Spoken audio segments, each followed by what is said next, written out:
First ever factory outlet మన Mukunda jewellers వారు తెలుగు నూతన సంవత్సరం ఉగాది పండుగ సందర్భంగా నక్షి మేళా జరుగుతుంది. అన్ని నక్షి జ్యువెలరీ మీద VA ఫ్లాట్ 9.99% మాత్రమే. త్వరపడండి. నిన్నటి వరకు స్వపక్షంలో విపక్షంలా కాంగ్రెస్ పార్టీకి కొరకరాని కొయ్యగా మారిన జగిత్యాల మాజీ ఎమ్మెల్యే సీనియర్ మోస్ట్ నాయకుడు జీవన్ రెడ్డి ఆ పార్టీకి గుడ్ బై చెప్పేశారు.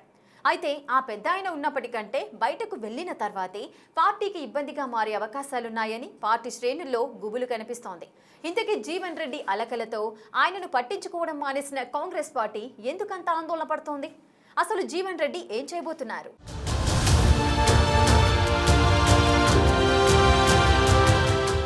ఉమ్మడి కరీంనగర్ జిల్లా జగిత్యాల నియోజకవర్గంలో కాంగ్రెస్ జగడం కొత్త టర్న్ తీసుకుంది. దాదాపు 2 ఏళ్లుగా ప్రతిపక్ష పార్టీల కంటే ఎక్కువగా సొంత పార్టీని ఇరుకున పెట్టేలా వ్యవహరించిన సీనియర్ నేత జీవన్ రెడ్డి మొత్తానికి పార్టీకి రాజీనామా చేశారు. అయితే ఆయన ఏ పార్టీలో చేరబోతున్నానని ప్రకటించినప్పటికీ ఆయన ఏమీ చేయబోతున్నారనేది ఇప్పుడు కాంగ్రెస్ పార్టీని కలవరపెడుతుందట. టీడీపీ ఆవిర్భావంతో పొలిటికల్ ఎంట్రీ ఇచ్చిన జీవన్ రెడ్డికి దాదాపు 45 ఏళ్ల నుంచి జగిత్యాల ప్రాంతంలో మంచి పట్టు కలిగిన నేతగా పేరుంది. ఒకప్పటి జగిత్యాల నియోజకవర్గంలోని మండలాలు 2009లో డీలిమిటేషన్ తర్వాత ప్రస్తుత చొప్పదండి, ధర్మపురి నియోజకవర్గాల పరిధిలోకి వెళ్లాయి. అయినా ఇప్పటికీ ఆ మండలాల్లో జీవన్ రెడ్డి పట్టు అలాగే కొనసాగుతుంది.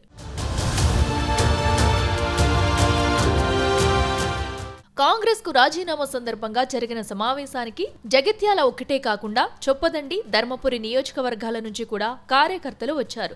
తన వర్గీయులను ఉద్దేశించి జీవన్ రెడ్డి మాట్లాడుతూ పల్లె పల్లెకు తిరిగి కాంగ్రెస్ ప్రజా వ్యతిరేక విధానాలను ప్రచారం చేస్తానని చెప్పడం ఇప్పుడు ఆసక్తికరంగా మారింది. అయితే ఆయన పల్లెపాట జగిత్యాల నియోజకవర్గం పరిధి వరకే సాగుతుందా, పక్కన ఉన్న ఆ 2 నియోజకవర్గాల్లోకి వెళుతుందా అనేది ఇప్పుడు ఉత్కంఠ రేపుతుంది. ప్రస్తుతం చొప్పదండి, ధర్మపురి నియోజకవర్గాల్లో కాంగ్రెస్ ఎమ్మెల్యేలు ప్రాతినిధ్యం వహిస్తున్నారు. వారిద్దరూ కూడా జీవన్కి అత్యంత సన్నిహితులే కాకుండా శిష్యులు కూడా.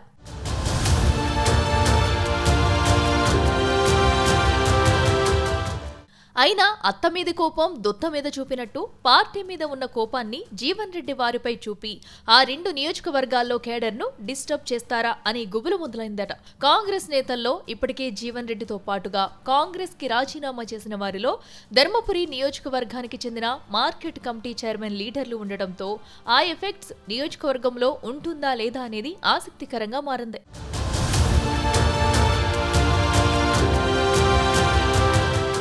జీవన్ రెడ్డి బీఆర్ఎస్ లో చేరుతారా, బీజేపీలో చేరుతారా అనే ఆసక్తికర చర్చలు, ఊహాగానాలు సాగుతున్నాయి.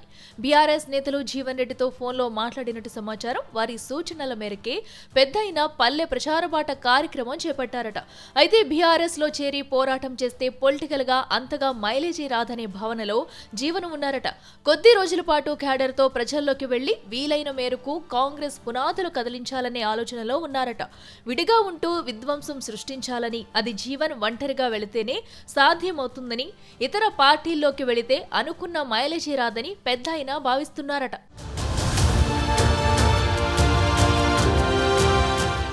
తాను చేపట్టిన పల్లె ప్రచార బాట కార్యక్రమం పొలిటికల్ యాత్ర అవుతుందని సొంత అజెండాతో ముందుకు సాగాలని ఫిక్స్ అయ్యారట. కాంగ్రెస్ కూడా జీవన్ అడుగులను నిశితంగా గమనించిన తర్వాతే నిర్ణయానికి రావాలని డిసైడ్ అయ్యిందట. ఆయన తన క్యాడర్ను డిస్టర్బ్ చేస్తే ఊరుకోకుండా కౌంటర్ అటాక్ చేయాలని చూస్తున్నారట హస్తం నేతలు. ఆయనకు అనేక అవకాశాలను ఇచ్చాం, అధికారం కోసం పార్టీ మారారు, చివరి వరకు తాము బుజ్జగించామని, అయినా ఆయన సొంత లెక్కలతో ఎందుకు పార్టీని వీడారో అర్థం కావడం లేదని కాంగ్రెస్ శ్రేణులు విమర్శిస్తున్నాయి. చూడాలి మరి, కాంగ్రెస్ పార్టీకి రిజైన్ చేస్తూనే జీవన్ రెడ్డి ప్రభుత్వంపై పొలిటికల్ అటాక్ మొదలు పెట్టాలని చూస్తున్నారు. జీవన్ ప్లాన్ ఫీల్డ్ లో వర్కౌట్ అవుతుందా, ఆయన పొలిటికల్ ఫ్యూచర్ ఎలా ఉండబోతుందో అనేది ఎవరికీ అంతుపట్టకుండా తయారైంది.